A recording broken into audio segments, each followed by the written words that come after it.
مشاهدينا الأكارم، السلام عليكم ورحمة الله. من تلفزيون دولة إريتريا نقدم لحضراتكم نشرة أخبار هذا المساء، معكم فيها قاسم أحمد، ونستهلها كالعادة بأهم وأبرز العناوين.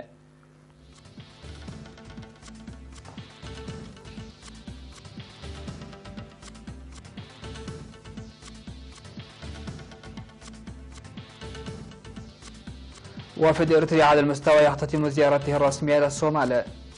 إنجاز أنشطة زراعية فاعلة في مديرية فورتساوا. الجهود الجارية للوقاية من العمى في شمال البحر الأحمر تحقق نتائج ملموسة. الكونغو الديمقراطية تبدأ علاجا تجريبيا للإيبولا. لافروف يؤكد أن العقوبات الأمريكية على تركيا وروسيا غير مشروعة. وارتفاع عدد ضحايا انهيار جسر جنوة بإيطاليا.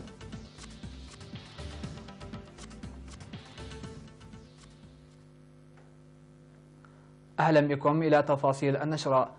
اختتم وفد إريتريا على المستوى المؤلف من معالي وزير الشؤون الخارجية السيد عثمان صالح ومستشار فخامة الرئيس أفورقي السيد يماني جابر أبي زيارته الرسمية إلى الجمهورية الصومالية التي استغرقت 3 أيام من 13 وحتى 15 من أغسطس الجاري.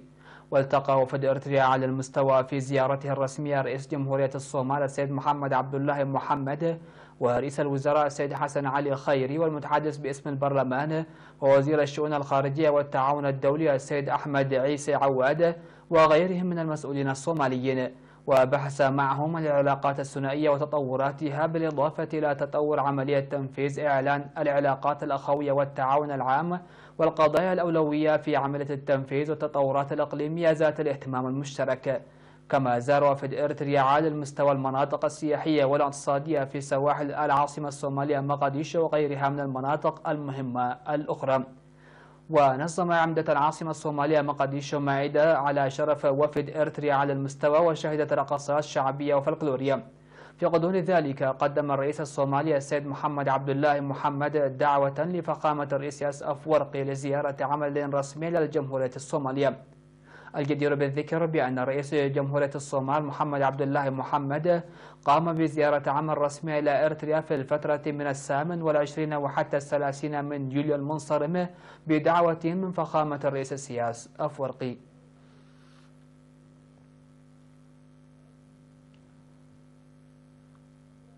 أوضح مسؤول مكتب الزراعة في مديرية فورتساوا السيد تيدروس زغرغيش بأن الأنشطة الزراعية التي بدأت في الأسبوع الأخير من شهر يوليو المنصرم أنجزت بنجاح.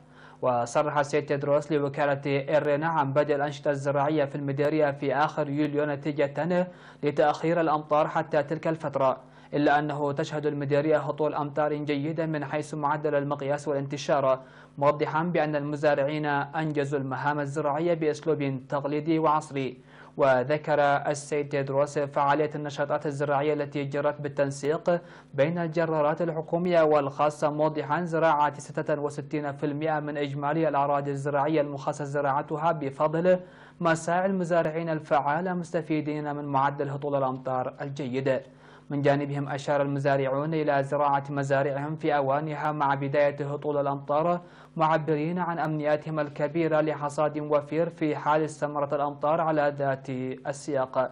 وأفاد مراسل وكالة الأنباء الإريتريا إيرينا بأن المراعي أيضا أخضرت بفضل الانتشار الجيد للأمطار في المديرية.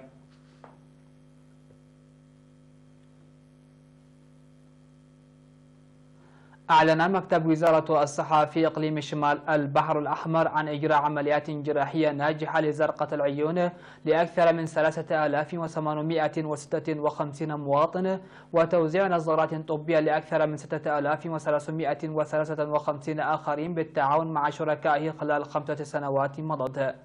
وصرح مسؤول الوقاية من الأمراض غير المعدية في مكتب وزارة الصحة في الإقليم السيد فساحية جرجيش لوكالة الأنباء الإريتريا إيرينا بأن خدمات صحة العيون الجارية في مستشفيات مصوع وقندع وفعبت وعيادات العيون مع كامل معداتها والكادر الصحي في إطار البرنامج الوطني الموضوع للوقاية من العمى ظلت تلعب تلك الخدمات دورا إيجابيا لتخفيض أعداد المواطنين الذين فقدوا النظر وكانوا عبئا على الآخرين. وأوضح السيد في السهية انخفاض مرض التراكوما الذي يعد السبب الرئيسي للإصابة بالعمى في مدينة نافا بنسبة حوالي 2% من 10% في إطار حملات التطعيم الجارية للسيطرة على المرض، فيما انخفض بنسبة 5.2% في مدينة شعب، و5.4 في مدينة مصوع، و5.6 في مدينة قندع، و7.6 في مدينة أفعبت. وظلت تجري جهود ومساعي فعالة لانخفاض نسبة التراكم إلى تحت 2%. وقال السيد في السهية إن توفير كادر صحي مؤهل من أبناء الوطن لعلاج العيون عاما إسر آخر ظل يلعب دورا كبيرا لإنجاز البرامج الجارية بفعالية. وأشار إلى بلوغ حملة إجراء عمليات جراحة زرقة العيون مرة في السنة إلى مرحلة تقديمها حسب قدوم المرضى إلى المؤسسات الصحية بفضل التطور الجاري في قدرات الكادر الصحي المؤهل. كما أنه جرى معالجة المصابين بمرض التراكوما وتم توزيع النظارات الطبية بعد عمليات البحث والحملات التوعية المنتظمة في المدارس للتعرف على المديريات التي ينتشر فيها مرض التراكوما بكثافة، موضحا المساعي الجارية لتقديم الخدمات في أقرب مؤسسة صحية تخفيفا للمصاعب والتحديات التي كانت تواجه المرضى. نظم فرع الاتحاد الوطني للمرأة في إقليم القشبركة في 18 من أغسطس الجاري سيمينارا هدف تقييم أنشطة المرأة وتطوراتها وكذلك تأكيد فعاليتها من حيث الزمن والقطاع. وفي السيمينار الذي عقدته مسؤولة الفرع السيدة يحدقا يوهنس لسكان مدينة بارنتو، أوضحت ارتفاع وعي المجتمع فيما يتعلق بقضية حقوق المرأة بفضل الجهود التي جرت خلال سنوات الاستقلال الماضية، مشيرة إلى أن انخفاض ضغوطات المرأة الاجتماعية والثقافية نتاج ذلك. وفي التوضيح الذي أدلت به بخصوص مساهمة المرأة الشاملة في كافة المجالات، قالت إن المرأة حققت تقدما ملحوظا في مشاركاتها الفعالة في البرامج التنموية وخاصة الأنشطة التعليمية والاقتصادية، مشددة إلى أنه يتطلب جهود منسقة لبلوغ الهدف المنشود. وذكرت السيدة يحدقا بأن المهام الجارية لتوسيع تعطير المرأة بالنزول إلى مستوى المناطق أثر إيجابا على توعية وتوطير المرأة، داعية كافة المواطنين للعب دور بارز لإنجاح المساعي الجارية لتثمين المرأة اقتصاديا وأكاديميا الذي لا يمكن أن ينجح دون مساهمة المجتمع الواعية ومشاركة الجهات الحكومية الفعالة. مشاهدينا الأكارم، نشرتنا لا زالت مستمرة معكم من الفضائية الإريترية، لكن بعد الفاصل فتفضلوا بالبقاء معنا.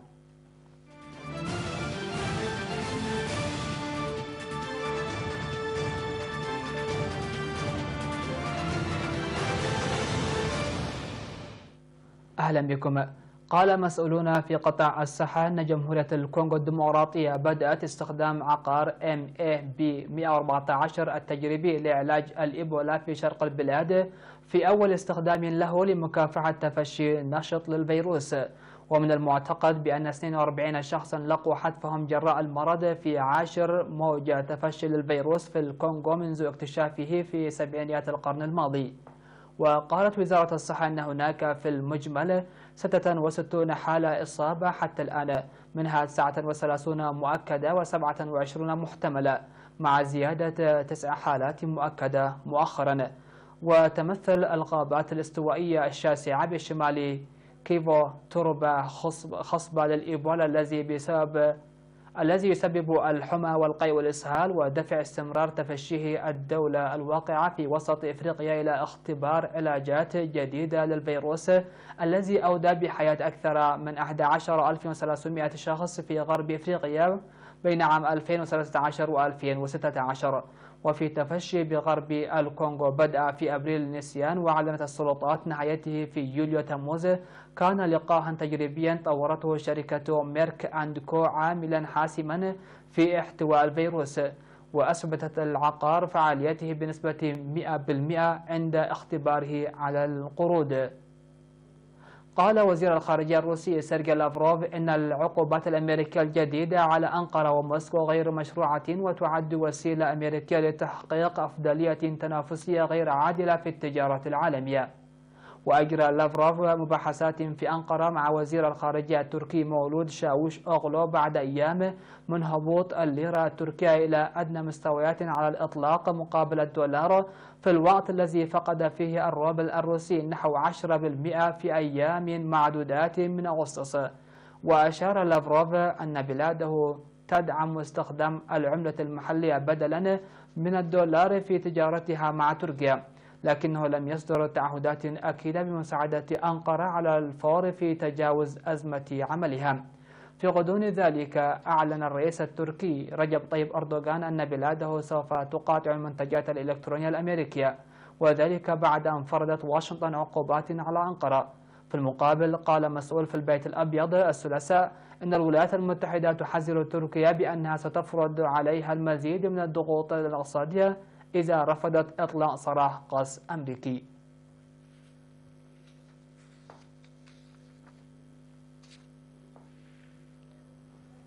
بحث رجال الإنقاذ عن ناجين وجثث وسط حطام جسر للسيارات انهار في الصباح في مدينة جنوة الساحلية بشمال إيطاليا، مما أدى إلى معطل عشرات الأشخاص. ونقلت وكالة أنسا الإيطالية للأنباء عن مصادر بفرقة الإطفاء قولها أن 35 شخصا على الأقل ربما لاقوا حتفهم، في حين أن الإحصاء الرسمي يقول أن عدد القتلى 20 شخصا. جاء انهيار جزء من الجسر يبلغ ارتفاعه 50 مترا، بما في ذلك برج مثبت بعدة دعامات لدى مرور 35 سيارة فوقه على أسطح مخازن وأبنية أخرى، مما أدى إلى سقوط كتل كبيرة من الخرسانة في قاع نهر. وخلال ساعات من الكارثة في صباح يوم هطلت فيه الأمطار بغزارة، قالت الحكومة التي تولت السلطة في يونيو إن انهيار الجسر يوضح أن إيطاليا بحاجة إلى إنفاق المزيد من الأموال على تحسين بنيتها التحتية المتهالكة وتجاهل القيود التي يفرضها الاتحاد الأوروبي على الميزانية إذا دعت الضرورة. ويعمل نحو 300 رجل إطفاء وسط الحطام بالاستعانة بكلاب مدربة لمحاولة تحديد أماكن الناجين. أحرقت مجموعات من الشبان سيارات في مدينة جوتنبرغ السويدية وبعض المدن الأخرى المحيطة بها الليلة الماضية. وقال رئيس الوزراء ستيفان لوفين إنها تبدو منظمة وتشبه تقريبا عملية عسكرية. وشهدت السويد تصاعدا في العنف في مناطق تعاني من ارتفاع معدل البطالة وغيرها من المشكلات الاجتماعية، وأحداث يوم الاثنين رغم عدم اتضاح سببها حتى الآن كانت أشبه بأحداث الشغب التي وقعت في العاصمة ستوكهولم عام 2013. وقالت الشرطة إن ما يصل نحو 100 سيارة أحرقت أو دمرت في غوتنبرغ ثاني كبرى المدن السويدية وفي بلدات مجاورة مثل تورلهتان، وهي منطقة صناعية يزيد فيها معدل البطالة، وفالكنبرغ.